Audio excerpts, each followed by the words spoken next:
Oke,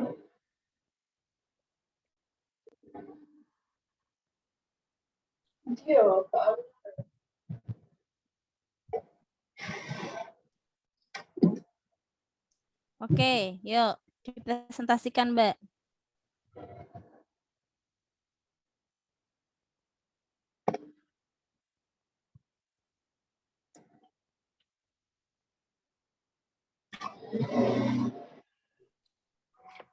Terima kasih, Ibu.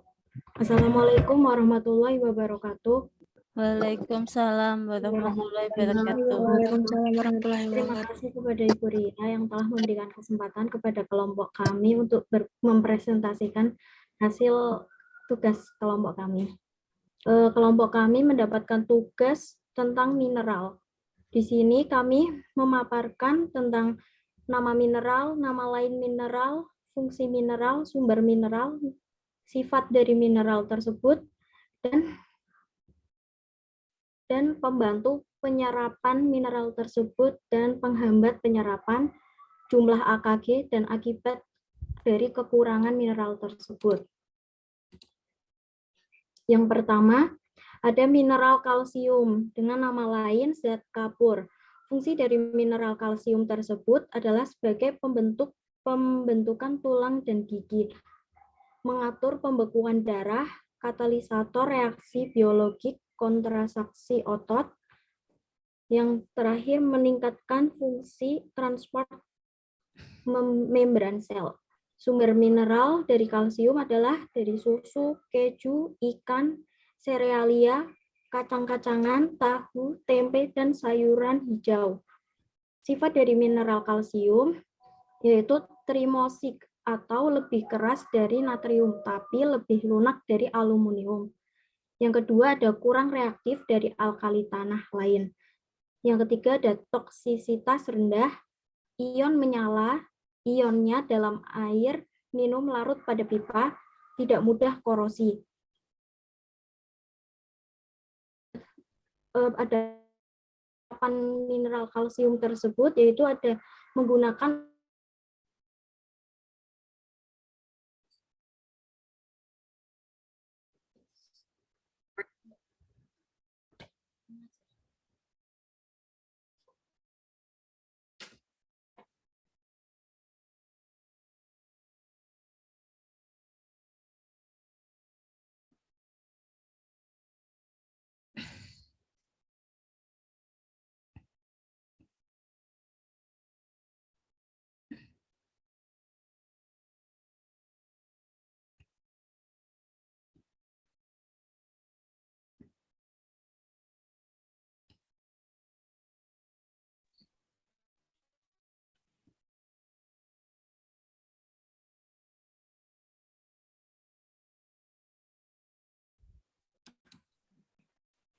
Apakah suaranya ada gangguan atau di saya saja ya? Maaf Ibu, iya sinyal saya yang masih susah, Bu. Oh ya. Ini udah lancar lagi. Oke. Masih terdengar jelas, Bu? Sudah terdengar jelas, Mbak. Ya, maaf Bu, saya lanjut ya, Bu. Ya, silakan, Mbak. Baik, untuk jumlah AKG tiap orang di Indonesia pada bayi sekitar 200 sampai 270 mg per hari. Untuk anak-anak 610 sampai 1000 mg per hari. Bagi laki-laki dewasa, saya menulis di sini dari umur 16 tahun sampai sekitar umur 39 atau 40, yaitu sekitar 1.200 sampai 1.000 mg per hari. Pada wanita dewasa pun sama, saya mengambil kisaran umur 16 tahun sampai dengan 40 atau 39 tahun, sekitar 1.200 sampai 1.000 mg per hari. Untuk ibu hamil ada penambahan yaitu sekitar 200 mg per hari kalsium. Untuk ibu menyusui juga sama, ada penambahan sekitar 200 mg per hari. Akibat yang ditimbulkan jika kekurangan mineral kalsium yaitu mengakibatkan kelainan dalam pembentukan tulang, riket atau riketsia atau osteomalacia. Yang kedua ada tulang rapuh pada atau mudah patah, yaitu osteoporosis. Yang ketiga ada sakit atau nyeri pada lutut atau persendian. Yang keempat ada kejang otot, gigi rapuh, dan gangguan pertumbuhan. Bisa lanjut ke bawah. Sebentar. Kemarin saya pertemuan mineral belum ya dengan kalian semua? Belum, Ibu. Belum. Nah, ini diskusi saya lanjut gabungkan dengan teori ya.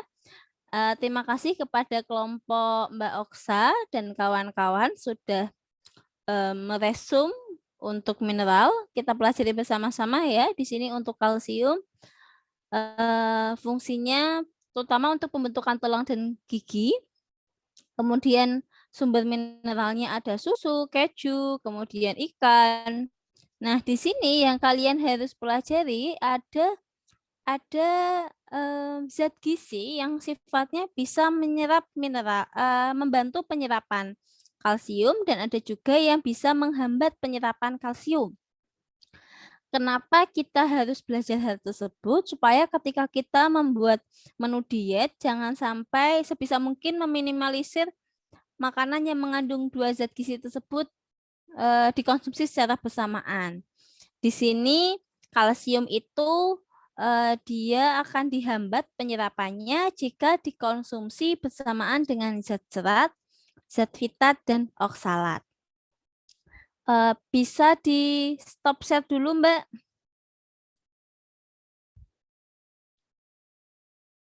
Oke. Kita masuk di kalsium. Apakah dapat terlihat? Ya, Ibu, sudah. Sudah terlihat, Bu. Oke.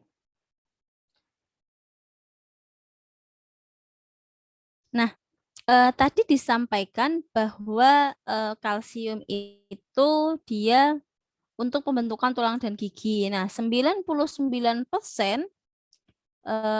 kalsium di dalam tubuh kita itu ada di tulang dan gigi. Nah, kalsium yang itu juga ada yang di tulang. Bahkan kalsium yang di tulang itu dia seperti bank. Jadi dia tempat menyimpan. Kalau seandainya kalsium dalam tubuh sedang kekurangan, maka cadangannya bisa diambil. Sehingga nanti bisa untuk membantu pengaturan kalsium yang ada di dalam tubuh.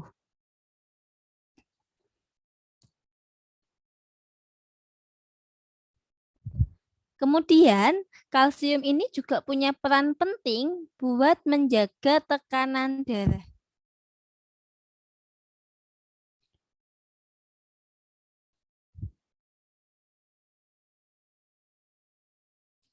Nah, ini tadi sama dengan yang disampaikan oleh kelompok 20.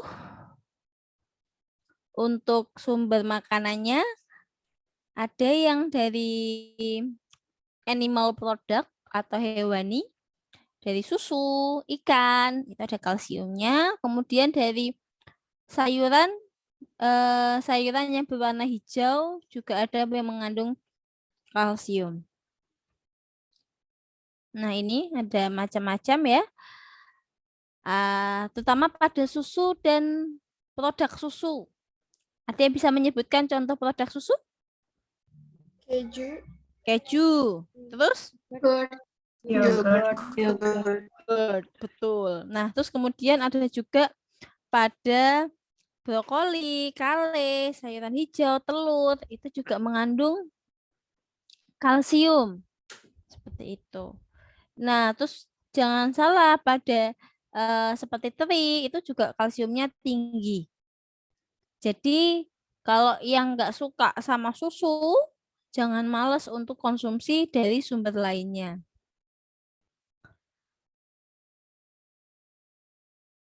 Sebentar. Nah, ini yang paling penting. Sebentar ya. Bioavailability of calcium. Jadi kalau kita ngomong bioavailability, itu tuh yang bisa diserap oleh tubuh, yang bisa dimanfaatkan oleh tubuh. Seandainya saya kasih contoh anggapan, kalau seandainya kalsium di dalam segelas susu, misalkan contohnya misalkan 300 ya. Misalnya kalau kalsium susu dicek kalsiumnya berapa? Oh, 300. Tapi begitu masuk ke dalam tubuh, belum tentu yang diserap itu sejumlah 300. Kenapa? Karena penyerapannya itu bisa dipengaruhi oleh makanan lain yang mendampingi. Bisa justru semakin meningkat, penyerapannya bisa maksimal, atau justru penyerapannya itu dihambat. Absorpsi kalsium itu di penyerapannya meningkat apabila makanannya dikonsumsi bersama makanan yang mengandung vitamin D. Catat ya. Penyerapan kalsium akan meningkat jika konsumsinya bersamaan dengan makanan yang mengandung vitamin D. Dan akan menurun apabila dikonsumsi dengan makanan yang mengandung oksalat dan asam fitat.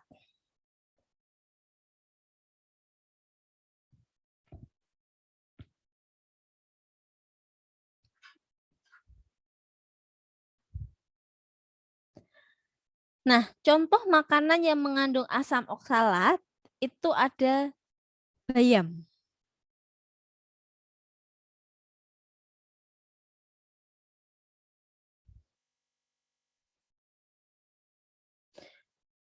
Pernah mendengar asam oksalat sebelumnya?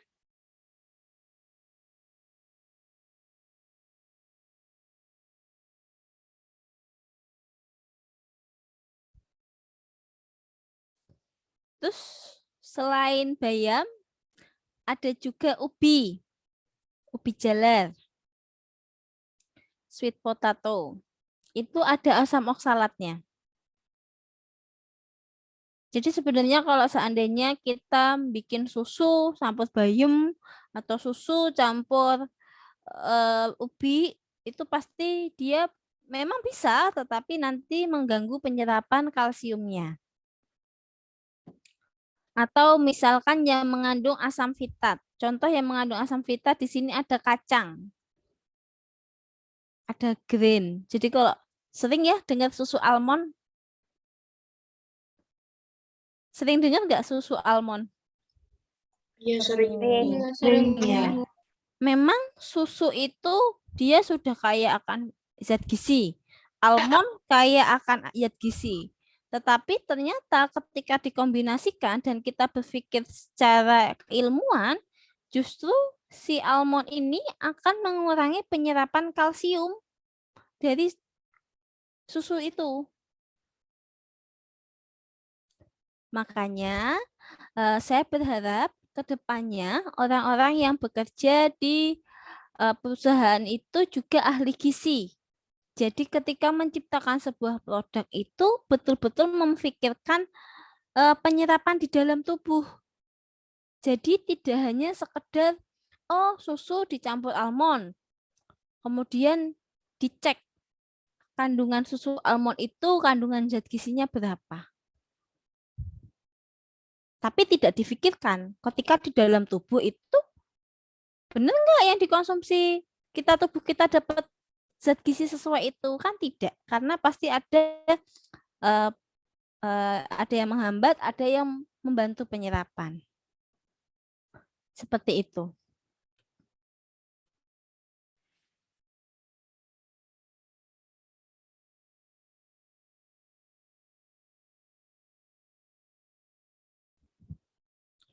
Nah, kenapa tadi vitamin D itu bisa mempermudah penyerapan kalsium?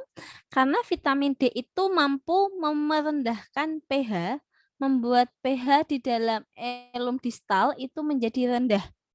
Di elum distal, di kolon, di usus, itu pH-nya dibikin rendah, sehingga akan mempermudah penyerapan kalsium.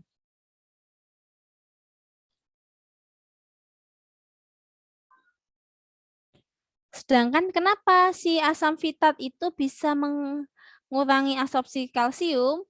Karena asam fitat itu yang ada pada biji-bijian, kacang, itu dia nanti membentuk garam yang tidak larut.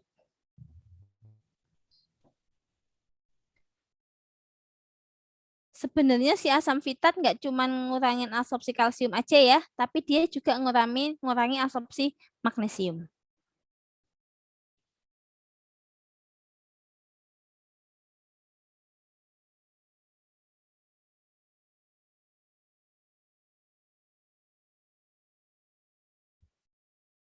Nah,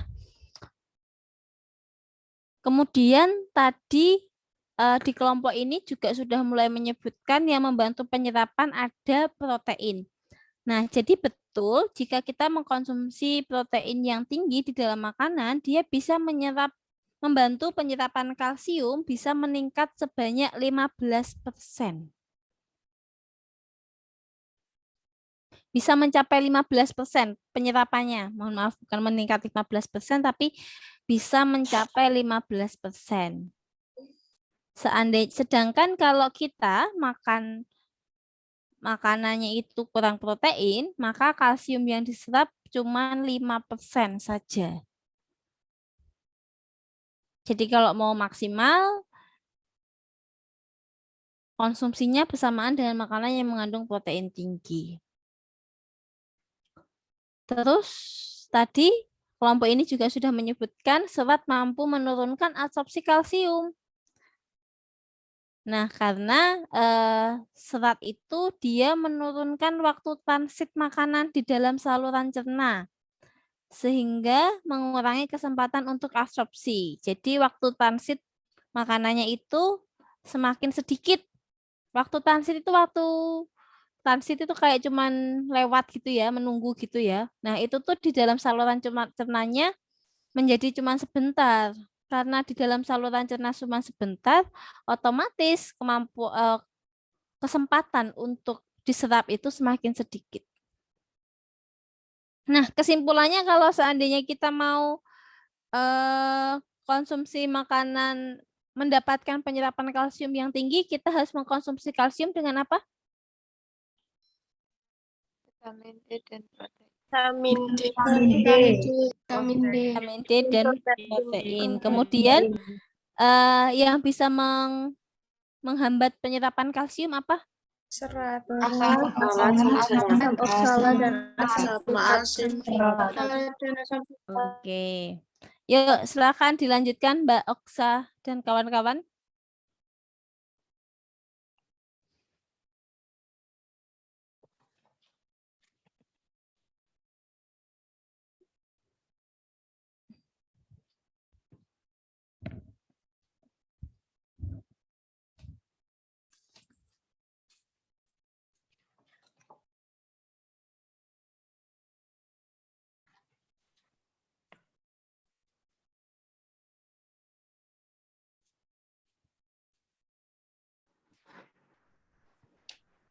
Selanjutnya fosfor.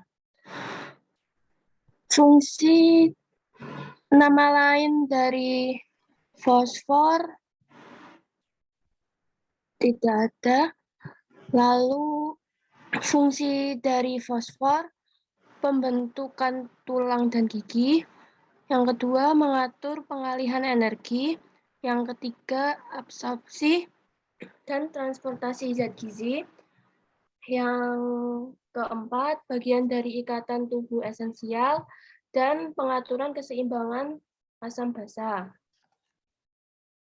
Lalu sumber dari fosfor yaitu daging, ayam, ikan, telur, susu, keju, kacang-kacangan, serealia, dan tempe.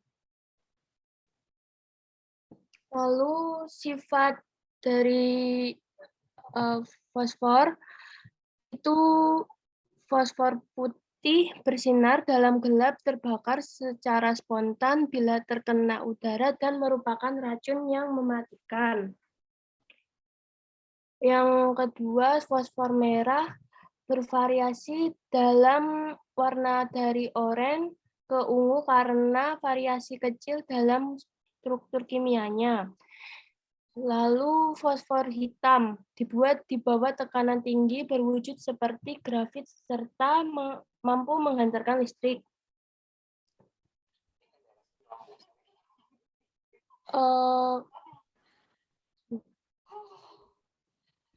Yang membantu penyerapan dari fosfor itu enzim alkalin fosfase di dalam mukosa usus halus dan diabsorpsi secara aktif dan difusi pasif. Yang kedua, absorpsi aktif dibantu oleh bentuk aktif vitamin D, lalu diatur oleh hormon paratiroid atau sebagai fosfolipida.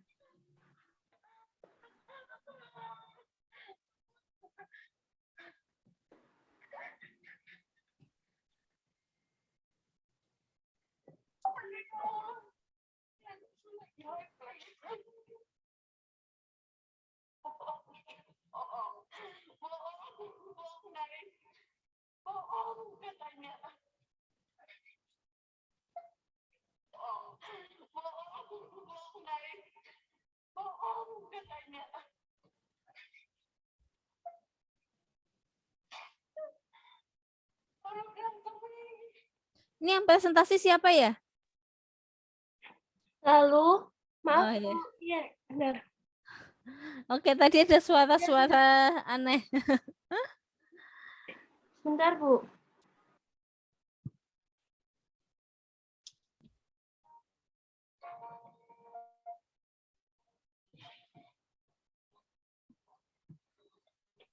Lalu selanjutnya yang menghambat penyerapan dari fosfor yaitu jumlah garam besi atau ferum. Lalu jumlah AKG dari fosfor. Yang pertama bayi itu hanya 100 sampai 275 mg per hari. Lalu yang anak-anak 460 sampai 500 mg per hari. Laki-laki dewasa 1250 sampai 700 mg per hari. Wanita dewasa sama seperti laki-laki dewasa yaitu 1250 sampai 700 mg per hari. Ibu hamil penambahannya 0 mg per hari dan busui 0 mg per hari. Akibat jika kekurangan mineral fosfor yaitu kerusakan pada tulang. Selanjutnya.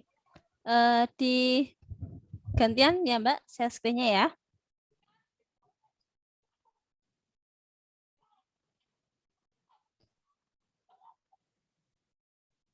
Oke. Sudah tampak ya? Jadi seperti tadi yang disampaikan oleh teman kalian, fosfor itu dia teman dekatnya kalsium. Teman dekat. Nah, fosfor itu jumlahnya adalah 1%. Sebentar.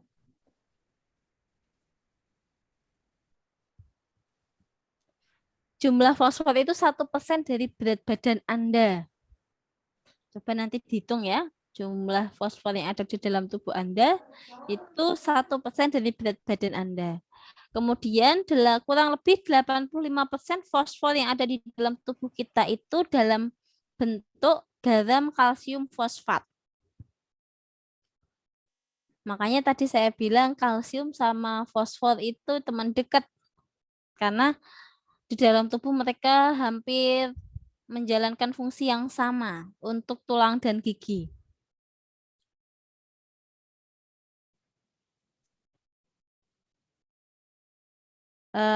Istilahnya namanya di bagian tulang dan gigi itu namanya adalah hidroksiapatit. Hidroksiapatit ini yang memberi kekuatan dan kekakuan tulang pada tubuh kita. Jadi kenapa kok tulang kita itu bisa kuat, bisa menjadi tonggak menopang tubuh kita yang lemaknya banyak, ototnya banyak, itu karena dia mengandung hidroksi apatit. Nah, fosfor di dalam tulang berada dalam perbandingan 1:2 dengan kalsium. Jadi jumlah fosfor di tulang, jadi di dalam tulang itu ada fosfor dan ada kalsium. Nah, perbandingannya itu 1:2. Jadi banyak mana? Kalsium. Banyak kalsium. Begitu.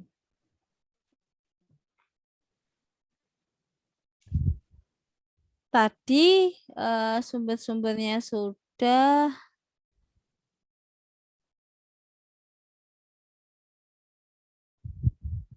Nah, ini sebenarnya penyakit yang disebabkan karena defisiensi fosfor ataupun kalsium itu hampir sama. Ada rickettsia. Rickettsia itu biasanya pada anak-anak atau rakitis, di mana ada kelainan pertumbuhan tulang. Sedangkan kalau osteomalacia itu pada dewasa, dia menyebabkan tulangnya menjadi lunak dan rapuh sehingga tulang menjadi mudah mengalami patah tulang ya. Ingat-ingat rickettsia itu anak-anak, osteomalacia dewasa. Nah, kembali lagi kita belajar dari yang paling penting di ilmu gizi dasar adalah tentang bioavailability-nya dari fosfor itu.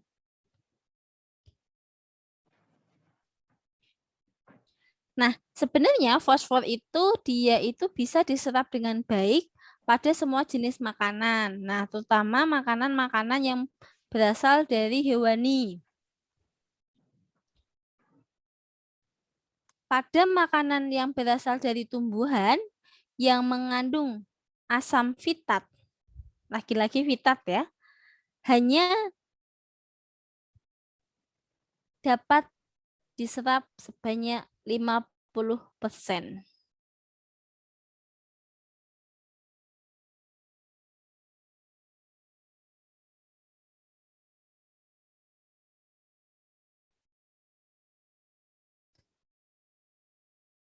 Kemudian orang-orang yang senang mengkonsumsi dairy product ataupun minuman bersoda, mereka itu mempunyai kebutuhan fosfor yang lebih tinggi.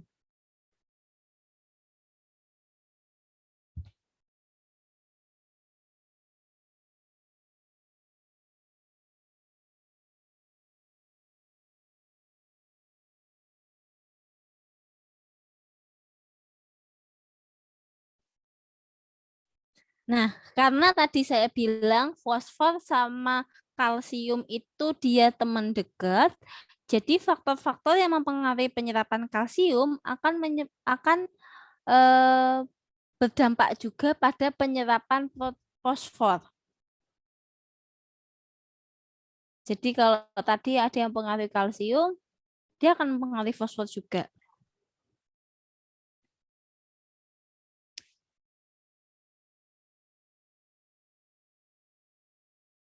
Gitu. Ini makanannya mengandung fosfor, ada daging, ikan, telur, kemudian susu, kuaci. Yang suka makan kuaci itu mengandung fosfor. Baik, selanjutnya dilanjutkan, Mbak.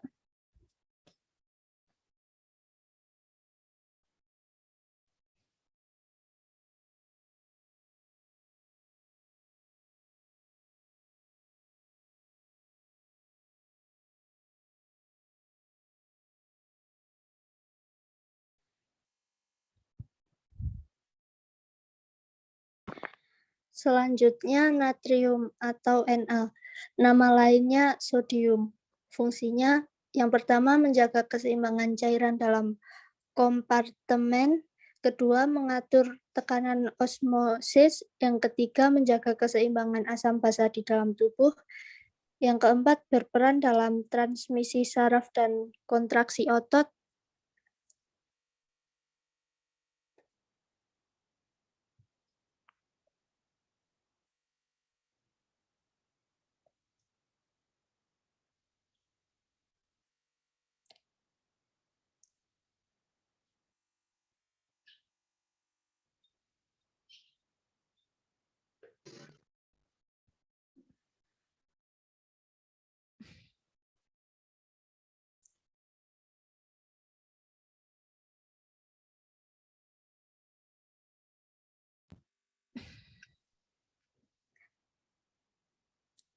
Yang kelima, alat angkut zat-zat gizi lain melalui membran. Selanjutnya sumber. Sumber dari natrium yang pertama garam dapur, ikan asin, kecap, monosodium, glutamat atau MSG, terus makanan yang diawetkan dengan garam dapur. Selanjutnya sifat. Sifat dari natrium sendiri yang pertama stabil dalam kondisi normal, yang kedua menguraikan gas hidrogen dan ion hidroksida, yang ketiga tidak terjadi polimerisasi berbahaya, yang keempat tidak mengandung toksik, yang kelima tidak berbahaya bagi lingkungan, yang keenam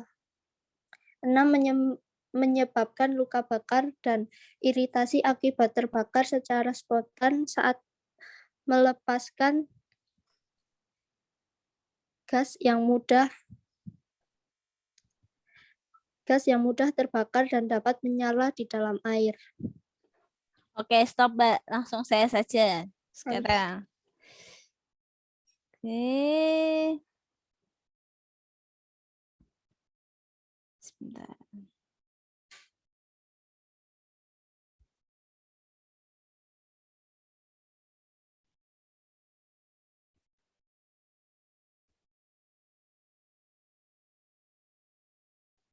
Oke. Sebelum kita masuk ke natrium, saya mau sedikit menjelaskan tentang mineral. Jadi mineral itu ada yang namanya makromineral, ada yang mikromineral. Nah, kalau yang mikromineral itu kata kuncinya sudah saya kasih tanda bold ya. Dia itu mineral yang diperlukan dalam jumlah yang relatif besar. Jadi kita tuh butuhnya agak banyak. Kalau mikromineral, mineral yang diperlukan dalam jumlah yang sangat sedikit. Jadi kita harus bisa membedakan mana yang makromineral, mana yang mikromineral. Makromineral itu kita butuh konsumsinya agak banyak. Berapa banyaknya diperlukan dalam jumlah yang lebih besar, sekitar 100, lebih dari 100 mg per hari. Contohnya ada apa aja? Kalsium, fosfor, sulfur, kalium, natrium, klorida, magnesium. Jadi tadi yang telah dipaparkan oleh kelompoknya Mbak Oksa, itu dia masuk ke dalam apa? Makro atau mikro? Makro. Nah, kalau mikro itu dibutuhkan dalam jumlah sedikit, kurang dari 100 mg per hari. Ada besi, tembaga, seng, mangan, kobalt, yodium. Nah, tetapi ingat, walaupun hanya dibutuhkannya dalam jumlah sedikit, tetap kita harus mengkonsumsinya.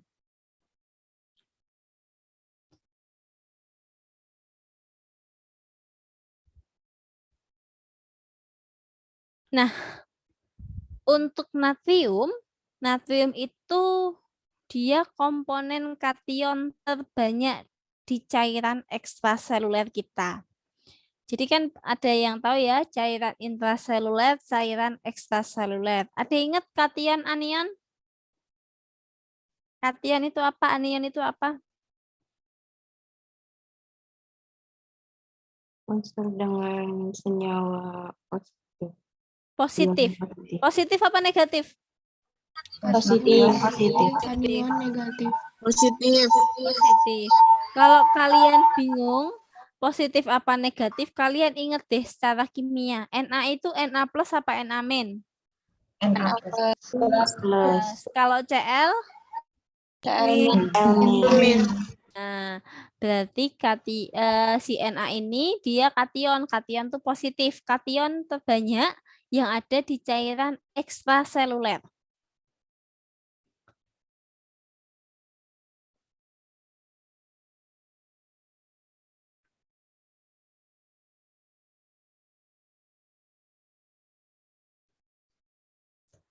Nah, angka kecukupan gizi natrium pada orang dewasa itu sekitar 500 sampai 2.400 mg per hari. Cukup banyak ya. Dan untuk orang dewasa apabila dalam keadaan normal tidak sakit, biasanya natrium itu akan diserap sebanyak 95%. Nah, kelebihan kadar natrium itu bisa menyebabkan kondisi yang namanya hipertensi. Makanya kalau orang hipertensi biasanya nggak boleh konsumsi apa, Mbak? Mas? Garam, Ibu. Garam. Asin-asin, karena garam itu mengandung natrium. Garam itu sebenarnya apa toh kalau secara kimia? NaCl. NaCl, betul.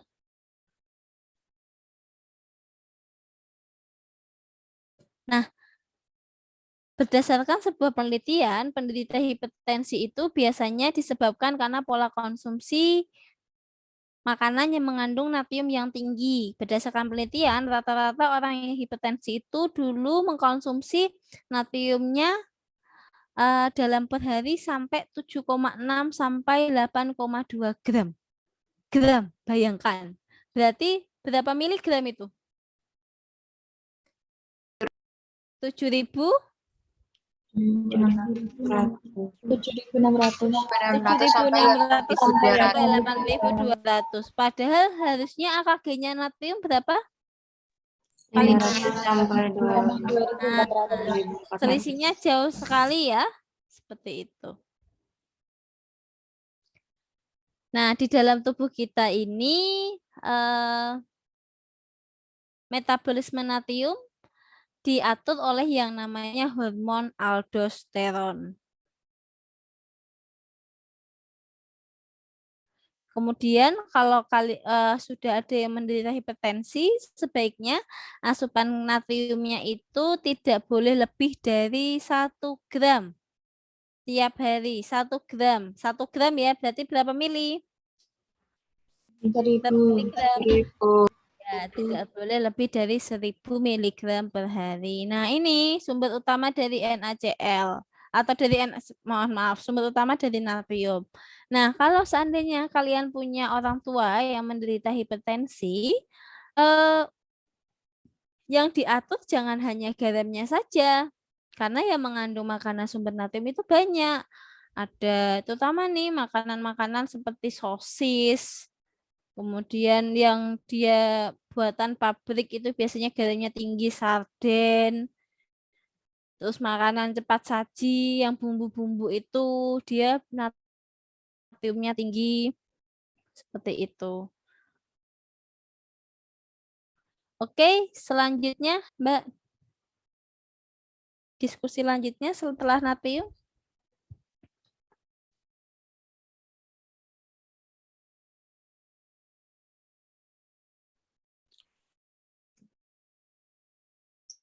Selanjutnya, klorida. Fungsi dari klorida, 1. Memelihara keseimbangan cairan dan elektrolit. 2. Membantu pemeliharaan keseimbangan asam basa yang ada di dalam lambung.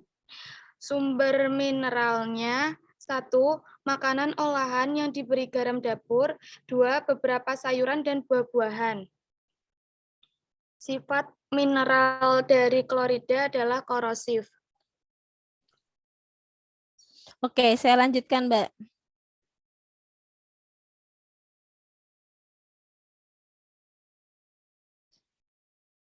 Nah, kalau tadi kalsium, teman dekatnya kalsium siapa?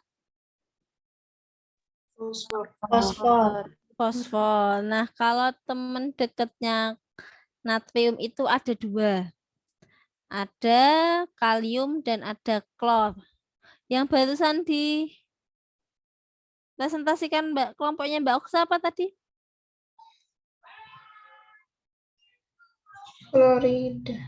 Klorida ya. Oke. Klorida atau klor. Kalau kimia itu Cl. Cl positif apa negatif? Negatif. Negatif.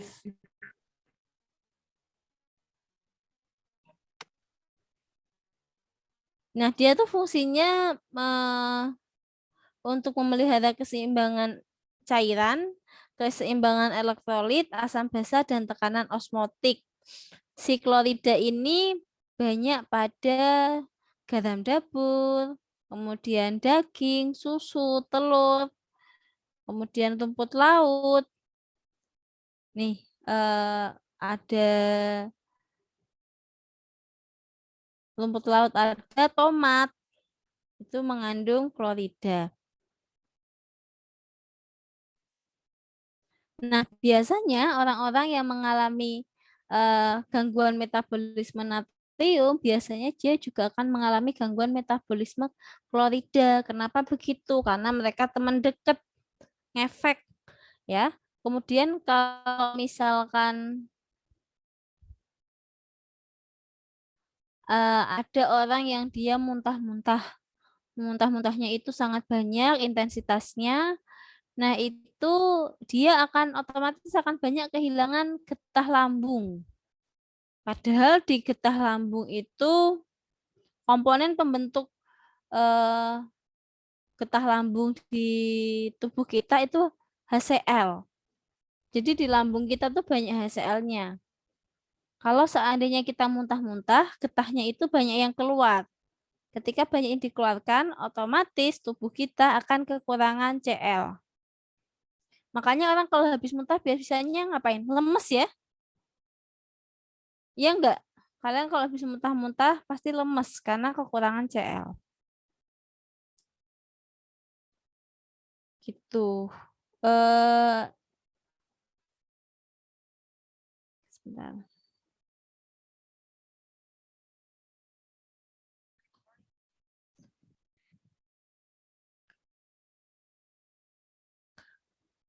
Kalau si natrium itu di ekstraseluler, kalau kalium itu dia di intraseluler. Kebalikannya. Kalium dan natrium itu, kalau natrium kan di luar ekstraseluler, kalau kalium di intraseluler, dan kebutuhan natrium dan klorida ini bisa dipenuhi oleh garam dapur atau NaCl.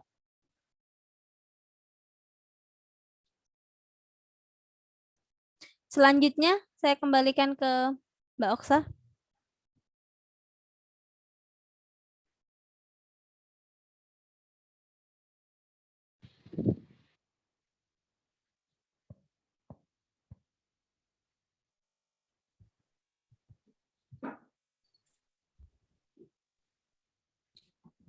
Baik, selanjutnya ada sulfur dengan nama lain yaitu belerang.